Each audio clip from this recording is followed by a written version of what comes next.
Michael Jordan said, "Get the fundamentals down and the level of everything you do will rise." Now, that's an interesting quote to read and spew on a YouTube video, but what if you were to really integrate that? Like, what if we went back to fundamentals on a regular basis, or at least a semi-regular basis, and made sure to sharpen the saw, to steal from Stephen Covey? That's what I'd like to do in this video. I want to talk about the marketing funnel. And I realize that that's such an unsexy topic, so much so that I know I'm not going to get as many views as I should, because the title alone isn't really going to capture enough interest. I should think of a good clickbait title. But I think this is one of the most important paradigms for you to integrate.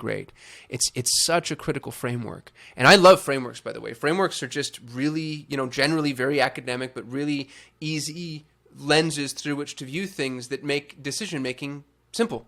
And the marketing funnel is one of those frameworks that, if you use it, helps you with every single marketing task you take on. It's a phenomenal utility when it's fully integrated. So I'll stop selling you on it. Just come with me a little bit on this journey, and I'll see whether or not I convince you. The first thing that I want to make sure that we're just aware of, cognizant of, acknowledge, is the fact that the marketing funnel is not an invention. Like, nobody created this. It's an observation.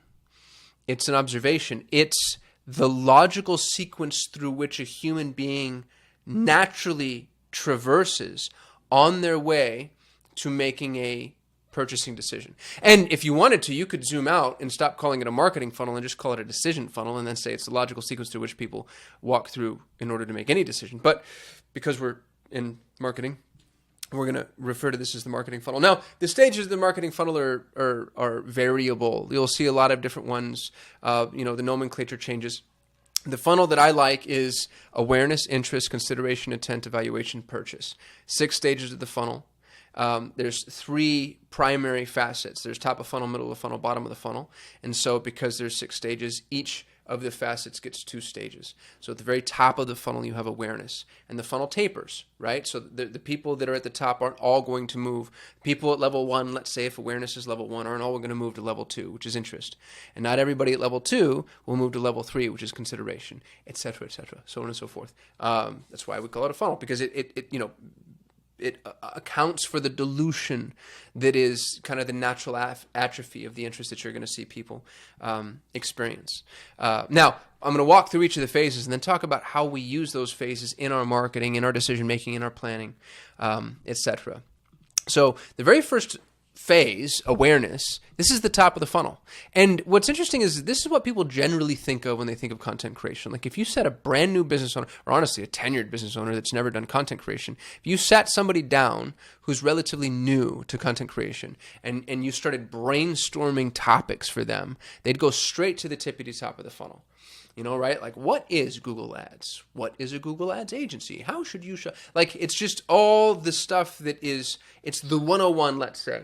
What's interesting about the awareness stage specifically is this is where we serve customers who have yet or are becoming problem and or solution aware. Now, the reason that I think this is so interesting is because the funnel as a visual doesn't do this justice. This is everybody. Like, if you were to really visualize the funnel at true scale, it would be this massive, expanse, almost infinite expanse, the size of the universe, and then it would immediately taper down, because the difference between awareness and interest is massive. And part of that is because there's a huge disparity between those that are problem aware and those that are solution aware, and both problem aware and solution aware exist within the awareness category. Now, if somebody's problem aware, it's like, oh, my foot hurts. I don't have enough money. I can't attract people that, I can't attract a spouse. Like, those are all, I'm problem aware, right? Like, my foot hurts, but I'm not yet solution aware, because my foot hurts could mean so many things. It could mean diabetes. It could also mean that I'm cold. Right? Like, there's a million reasons that my foot can hurt. And I'm not trying to be flippant or waste your time with humor, but taking things to those extremes is really necessary from a marketing perspective, because you don't always realize how difficult it can be for people to connect a problem with a solution. And you're working backwards, by the way. You're looking in the rearview mirror saying, like, I have this perfect product that solves these problems. Why don't these people with the problems realize that my product is going to work for them? Well, you need to connect that. So one of the questions to ask yourself, and if you wanted to treat this video like a workshop, which you could, the first question is how, why, and when do people first become problem aware? You know, if I'm, I'll use my real estate investing experience as a background. If I'm buying houses fast for cash, that's my offer. So you want to sell your house fast for cash, I'll buy that house. What's really interesting about that is when you're problem aware, generally speaking, the problem isn't the house. The problem is something else. The problem could be relocation, job loss, divorce, financial issues. You could have home problems that begin to open up some of what the global picture looks like. You know, like if you're having financial issues and all of a sudden your roof caves in, well, that's a house problem, but the real problem isn't the house. The real problem is the finances. But now the solution becomes potentially, hey, sell your house. If you sell your house, we can get you out of this problem. But because I know what problem aware looks like, as a real estate investor, I can begin creating content around that specific problem. So, you know, if I'm in an area where I know that people are relocating often, this happens a lot with members, service members, which honestly gets a little predatory. I don't love this facet of the real estate. Not that I'm judging, but you know, as long as it's done well, you can actually be really helping people out of a tight spot. But it's not always done well. But with you know, service members, they bought a house, they're in the house, and all of a sudden they get orders, and hey, you got to go. You know, we're shipping you across the country, and they're now problem aware. Gosh, I have to go. I have to move. And that's a big problem for a bunch of reasons. But one of the reasons is I have this house. But then now there's a bunch of questions. It's like, do I sell the house, lease the house? Do I try to like short-term rental, etc.? And so if I wanted to serve that avatar, what I would start to do is create content around what happens, you know, what solutions exist when you have orders to leave. And, you know, one of the ones that was really significant for us when we were fixing and flipping houses was divorce. And so we created a bunch of content on properties, the sale of a property through the lens of a divorce. So you're problem aware. Gosh, I'm getting a divorce. This is horrible. This sucks. And then we can move you to being solution aware. Once somebody's solution aware, that's when the funnel actually begins its taper. It's not just, you know, this massive extent of people. It begins to kind of maintain continuity with the visual. And the solution aware is a lot easier to speak to. This is where I'd strongly encourage you to begin managing misinformation. Because people that are solution aware, they might know too much, and they might know a bunch of stuff that they shouldn't know. You know, for instance, if you have any medical issue, you Google right now today to try this for me. Google any medical issue. You know, be like, my spleen hurts when I touch a potato. Google's going to come back with AIDS and cancer. Like every medical issue ever, this is a ubiquitous truth, is AIDS and cancer on Google. So if you have whatever it is, you know, my hair turns purple and autumn when I watch Gilmore Girls, like, oh, that's AIDS for sure, or cancer. So that's one of those solution aware situations where you want to make sure that you're like, hey, this could mean a lot of things, and we need to talk about, you know, what that is. And again, to put that maybe in better perspective, I can't tell you how many people come to me thinking that they need traffic when they don't actually need traffic. They need, you know, better conversion or better sales or better offers. So they're solution aware, but they actually might be aware of the wrong solution. Start managing misinformation from the very beginning. So again, if we're treating this as a workshop, begin asking yourself, how, when, and where do people become problem aware?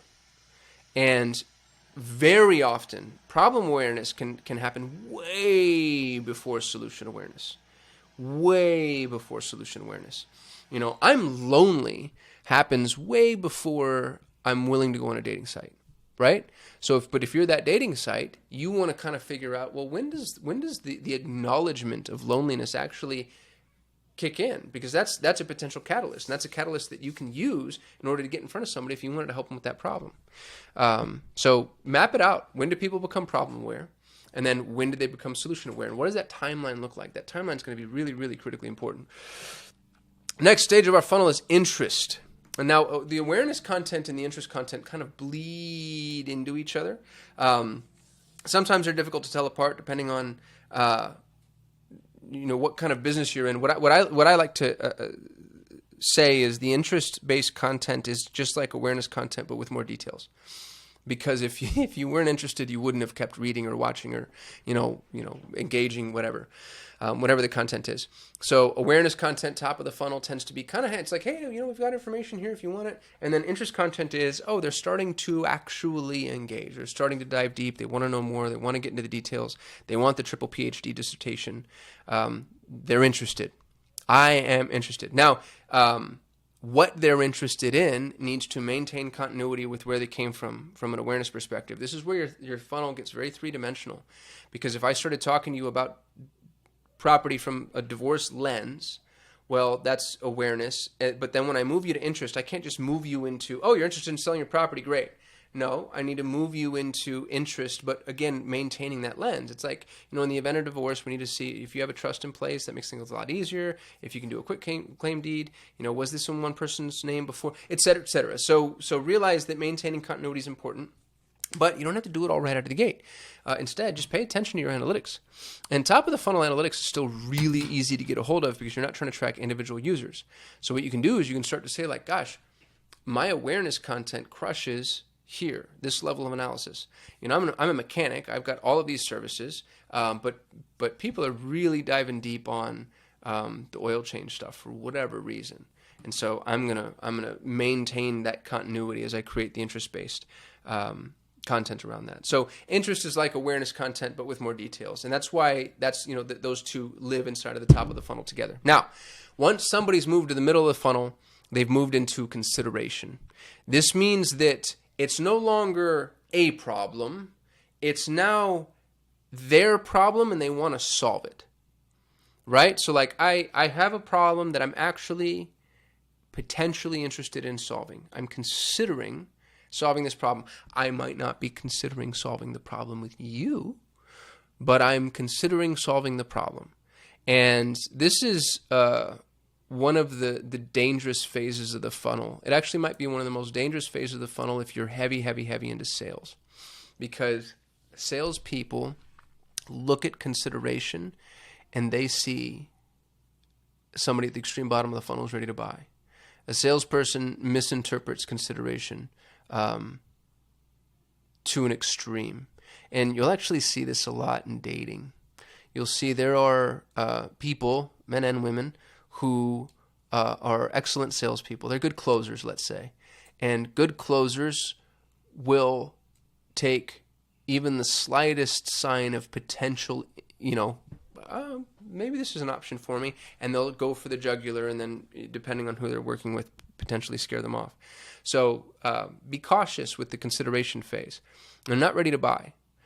They're considering all their options. As a matter of fact, this is a really good opportunity for you to build content around you versus, and you'll see SaaS products do this really, really well, but anybody could do this. You versus other competitors, you versus alternatives. Show them, help them with their consideration. This is where, details, product information, charts, offerings, this is, where you start to really break down what's included, what's involved, how long it takes. This is the nitty gritty. Well, I'll get to why this stage is so important in a moment. That I don't want to Shyamalan on myself, but that's the consideration phase. And then the second half of the middle of the funnel is intent. Intent means, I've considered it, and I'm going to solve this problem. Like, I am definitely going to make a purchase with somebody at some point. That doesn't mean with you, and that doesn't mean now, right? With somebody at some point. And the intent phase is a pretty short phase. That's when they start to build their short list, schedule appointments, and they move into evaluation. So one of the things that's really important to understand, because now that we're at the bottom of the funnel, I want to talk to you just a little bit about we went through the top of the funnel, which is awareness and interest. We went through the middle of the funnel, which is consideration and intent, and realize for a moment that the funnel exists with or without you. If you don't create this content, that's fine. Maybe you don't want to. Maybe you shouldn't. Maybe you're in an industry where you don't have to. So many industries are like that, by the way. The automobile industry is one of them. The automobile industry does not need to create top and middle content. Some of them do, but people are going to buy a car no matter what. But that's the issue, is if you don't create the content, somebody else will. And then it's somebody else's narrative that they're imbibing and being indoctrinated with. So the funnel, again, it's not something anybody invented. It's an observation. These are the steps that people naturally walk through in order to make a decision. And if you don't want to participate in those steps, fine. But then you're at the mercy, even if you can get in front of them, even if you can intercept them, and very, very, very often you can, by the way, you're at the mercy of everything they've learned at the top of the middle of the funnel. And it's really, really, really hard to unlearn folks. Right? Like once somebody has kind of committed, especially once they're in the evaluation stage, they kind of know what they want or think they know what they want. And you're going to have a hard time backing them off unless you have the content that gives you that opportunity. That's even true if they were never exposed to your content. If you capture somebody, they're at the bottom of the funnel, and they've come to you with a bunch of, misnomers, misunderstandings, they're on the wrong page. If you have the top and middle of the funnel content that they should have been exposed to, ready and accessible, that's a way better approach than you just trying to talk them out of it. Like if I tell somebody, hey, it can take up to 6 months for your Google ad campaign to fail, and 50% of all Google ads campaign, it can take up to 6 months for your Google campaign to prove concept, and up to 50% of all Google ads campaigns fail in the first 90 days. Me just saying that sounds a little, like, all right, man, you're just trying to burst my bubble, and you're being cautious. But if I send you the articles or the videos that I have on that topic and kind of show you that, hey, we've built a lexicon of knowledge around this narrative, my ability to buttress my argument against other people's arguments improves. It's not guaranteed, but it improves. So the top and middle of the funnel are going to exist with or without you. But we'll get into the bottom of the funnel. This is where most businesses go, by the way. This is at least where they start. They just go sell some stuff. This is also, by the way, marketing bridges the gap to sales. So the bottom of the funnel, depending on, if you're e-com, it's still mostly marketing. There's a little sales involved, but it's still mostly marketing. But if you're lead gen, info products, high ticket, whatever, this is maybe mostly sales, right? And then depending on where you are, you get to decide your distribution between the two. It could be 80-20 one way or the other. For evaluation, especially if you're high ticket, this is where they're probably going to want to talk to somebody. At an absolute minimum, chat in, drop a ticket, but more likely schedule an appointment, hop on the phone. And you need to know that. You need to know, the evaluation phase, they're expecting X. Now, you can reinvent the wheel, by the way. We saw Elon Musk do that with cars. People bought Teslas online without ever talking to a human being. And if you told me he was going to do that, I'd be like, there's no way that works. And bam, look how stupid I am. So you're allowed to break the rules, but I tell my children this. You can break any rule you want as long as you're willing to face the consequences. It's good advice for me too. You're allowed to break the rules, but be really careful, especially when you're spending a bunch of money driving people to an evaluation phase. This is generally where they want to talk to somebody from an e-com perspective, or SaaS even, or online buy. This is where they start watching demo videos, actually utilizing the product, downloading things. This is where they're getting very active and interactive. This is where they want to use it, see it, feel it, touch it, make it their own. How am I going to play and interact with this? And then, of course, at the extreme bottom of the funnel is purchase. They bought, you won, congrats. End zone dance. Here's the thing: don't abandon them here. Don't leave them here. So many businesses do this. It's more businesses than not, to be honest with you. And I think it's because our day-to-day purchase experiences have taught us that, you checked out. You go to Target, right? And I'm at Target and I need to get iced coffee and toothpaste. And I grab my iced coffee and I grab my toothpaste, and then I go to the checkout counter, and then I leave Target. And once I've checked out, Target's obligation to me is over.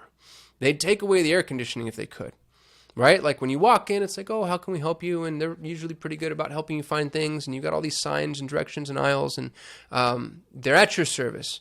You check out, thank you, have a nice day. And have a nice day means GTFO, bro. You are wasting my time now. And that's true for, stores and restaurants. And no matter how friendly somebody is, like, that your purchase experience is over and they want you to move on. And we've done that with marketing. And I think that that's a flawed model because generally speaking, we're not Target, and I think if we were to continue, and I think that Target has some ability there, some improvement opportunity, let's say, that they're not taking advantage of, and so many retailers are seeing this. But then every now and again, there's a retailer that really does follow you home and make you feel like, oh man, IKEA does this really well. I feel like, I know IKEA has their problems, but when I buy something from IKEA and I bring it home to put it together, the support available to me after the fact is pretty good. It's not nothing, especially given what they charge. So after somebody buys, justify the purchase, make them feel warm and fuzzy, love on them, over-deliver if you can. I like to say, give first, give last, give more. Give them more than they expected. This is really easy to do with info products, by the way. I mean, sometimes it's as simple as like an ebook or a mini course. Just be like, hey, here's my best-selling book. You can see it on Amazon. I wanted to give this to you. I really appreciate you doing business with me. And I don't know, I just thought maybe this would be helpful. Whatever it ends up being, use the purchase as an opportunity to build the relationship. This is especially true if you're in any service industry. You should shock and awe them, overwhelm them with value. This doesn't mean that they need to get a gift basket, by the way. This just means that they need to feel like, oh, they're for real. When somebody signs on at Solutions 8, I hope you don't mind me patting myself on the back, our onboarding process is insane. It's probably one of the things I'm most proud of at our agency, especially from an infrastructure perspective. You sign on with Solutions 8 and you go through this onboarding process and it is rock solid, step by step, click by click, point by point. And there's a dedicated onboarding manager there to help you. And it's polished and seamless and easy, especially given how difficult a process it is naturally. That's shock and awe right there. That's a massive, we actually invested in the onboarding, and so many agencies are like, oh, we got their money. Awesome. But that's why the average agency retention is 4 months to my 14. Right? So don't stop marketing after sales. And I think you already know what that means. A couple of observations that I've made is all businesses start at the bottom of the funnel. You start a new business tomorrow, you're going to have to build bottom of the funnel content naturally. If you start at the top of the funnel, by the way, you're procrastinating. That's not even a business. You're just a blogger. So all businesses start at the top of the funnel, or at the bottom of the funnel. When they've mastered the bottom of the funnel, they move to the top. They're like, all right, cool. We've got everything we need at the bottom of the funnel, which isn't hard, depending on what it is that you're selling. I've described it. We did it. We're ready to go. We're ready to sell. I've got the contracts, the agreements, the case studies, in as much as they exist. Then they move to the top. So businesses lock down the bottom of the funnel. They start to get the top of the funnel. And some businesses do that really, really well. Not all, but some. The weak link for everybody is the messy middle. It's the consideration and intent phase, which again is really dangerous because a lot of people misinterpret consideration for purchase intent, and it's not yet. It's not. So what you need to do is connect the problem with their problem. There's a Scott Benham. He's a fractional COO, really, really brilliant guy. I got to work with him a couple of times. He taught me how to overcome the 3 biggest objections in sales. The first objection is, does this work? Second objection is, does it work for people like me? Third objection is, does this work for me? That's kind of the funnel. Kind of. So help them connect those dots. And one of the best ways to do this, by the way, is case studies. Case studies, testimonials, user stories, implementation reports, product reviews. Show them the stuff. This is how it works. Demos. Show them in action. And the more specific you can get to them, if I'm a dentist, I'm watching your generic Google ad tutorial. All right, cool. But if it's for dentists, right? Instantly it's like, oh, okay. And then we hear the line of demarcation, by the way, if they start taking notes.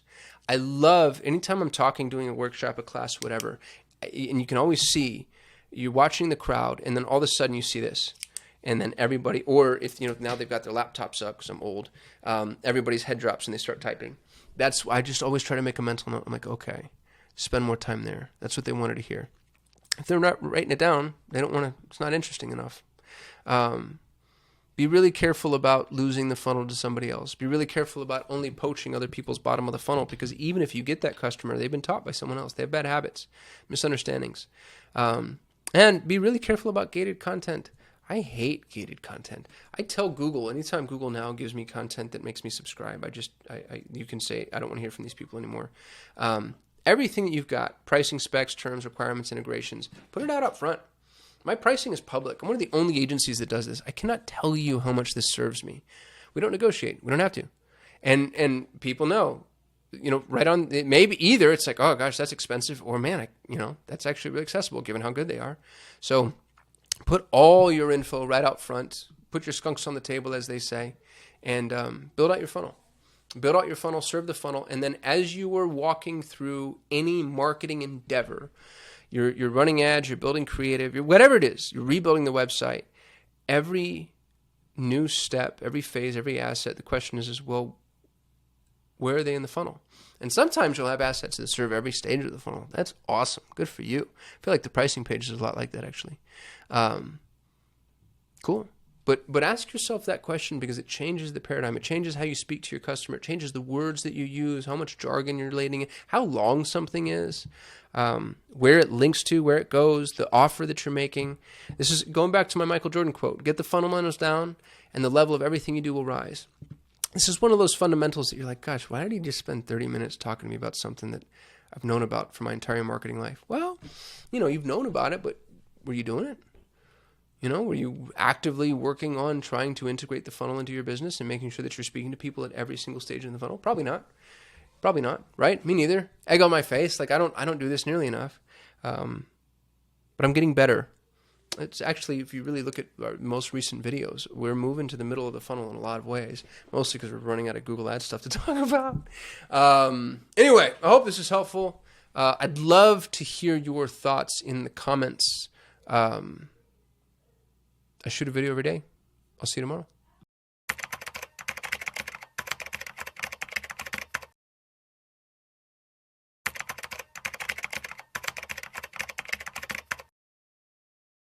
I want to teach you something that I learned yesterday that is absolutely brilliant.